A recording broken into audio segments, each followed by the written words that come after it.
Please come to the hospital immediately. Sarah is in a critical condition. Our 6-year-old daughter was in a life-death situation. I begged my husband to come to the hospital right away, but he responded harshly. Stop with the lies again. And to use our daughter's life as bait, you're the absolute worst. I am being for real. Why won't you believe me? I found myself yelling into the phone, only to be met with a dismissive clicking of the tongue, as if he couldn't stand my noise. All right, I got it. I'll have one more drink, and then I'll head back. By then, Sarah will have miraculously revived and be sleeping peacefully in bed. I'm sick and tired of your lies. Don't call me again. Bye. Wait! Before I could stop him, he hung up. I collapsed in the hospital corridor, muttering weakly, Sarah. My name is Holly. I'm 31 years old.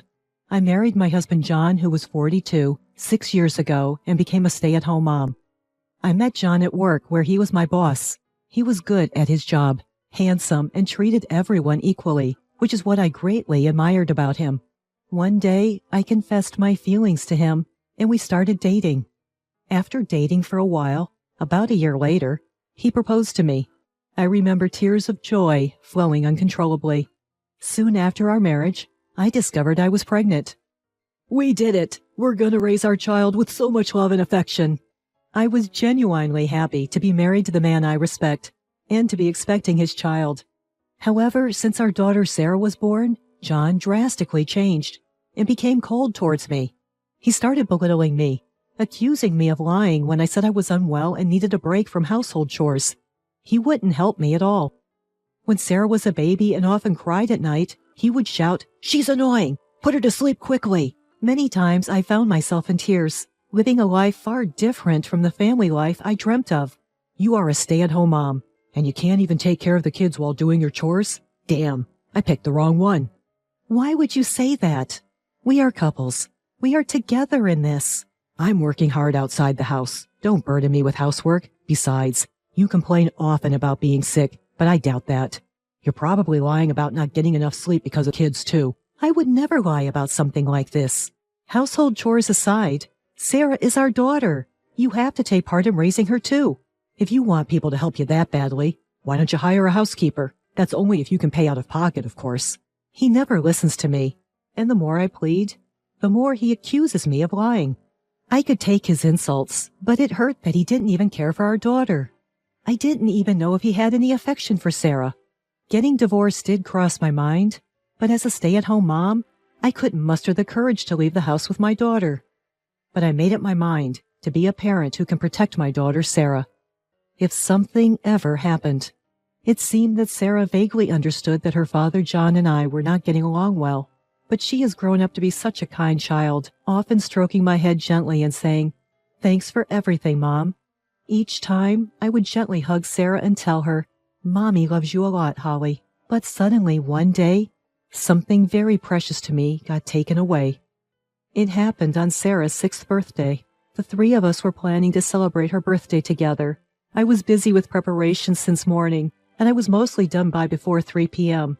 Just as I was about to go buy her birthday cake, I received a call from John. I got roped into a night out with my colleagues. I'll be home late.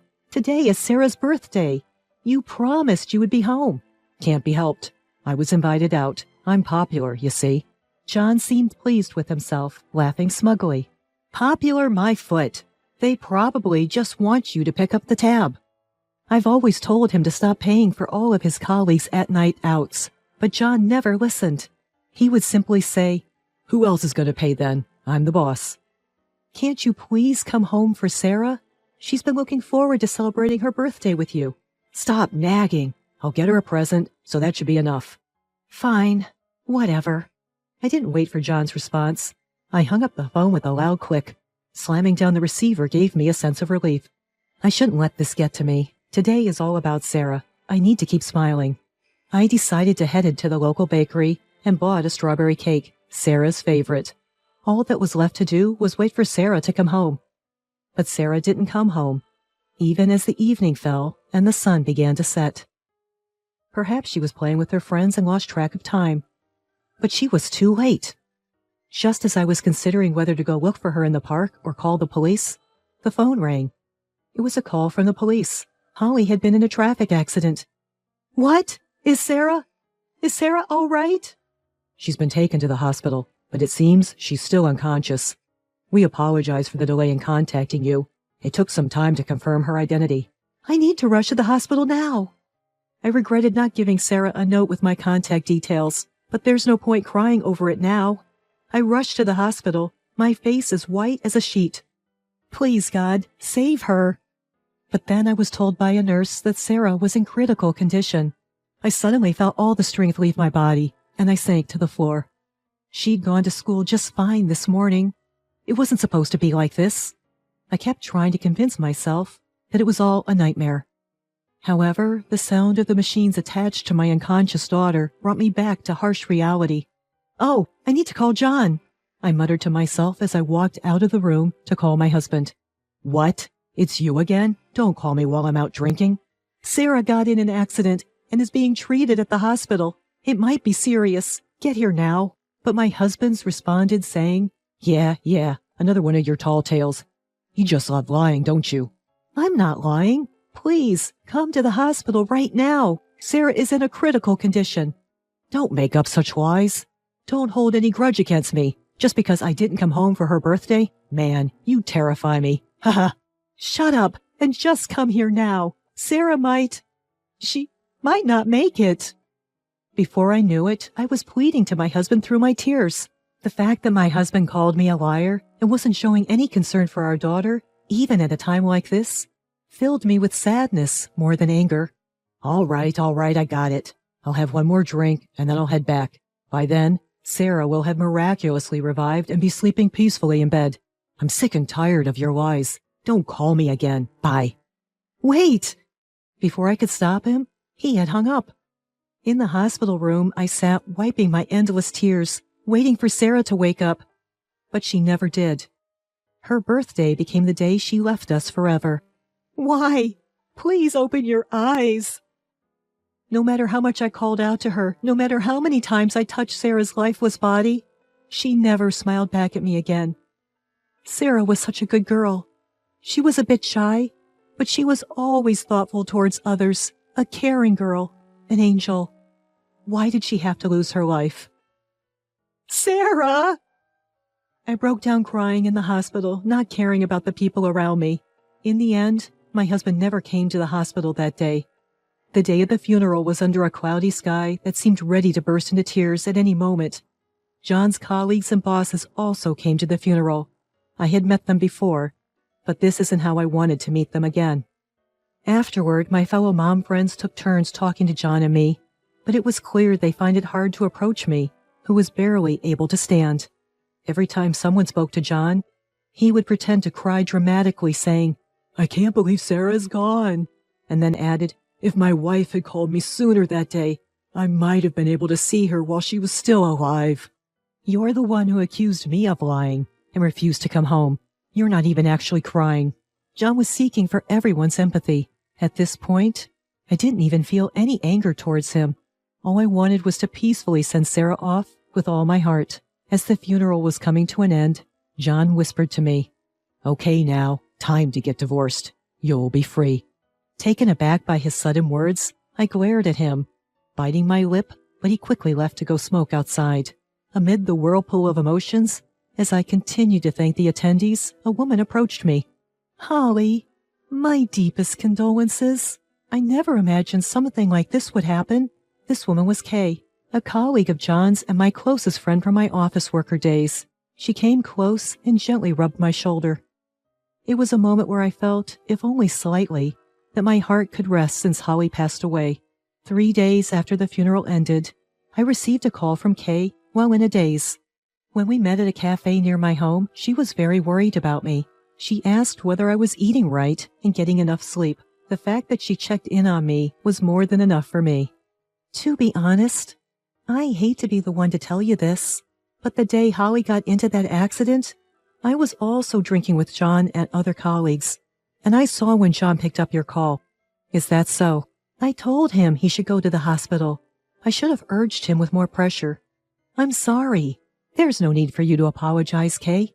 I know you told him to go to the hospital, and that's enough. Okay, I'm sorry. And I was really unsure about telling you this, but Kay slowly started telling me about John's recent behavior. She suspected that he might be having an affair with a young colleague named Lee at his workplace. Moreover, when everyone went home after drinking, it turned out he was alone with Lee. I hate to say it, but there have been rumors at the office about John and Lee. People are suspecting that they might be having an affair. I see. The fact that I was the only one unaware of this, being manipulated by John, filled me with anger. Kay, there's something I want to ask you. Yeah, you want to gather evidence of John's infidelity, right? I'll help. Kay, my best friend from my office worker days, already knew what I wanted to say. With Kay's assistance, I decided to gather evidence of my husband's affair at work. A week later, I got to learn more about John's affair from Kay.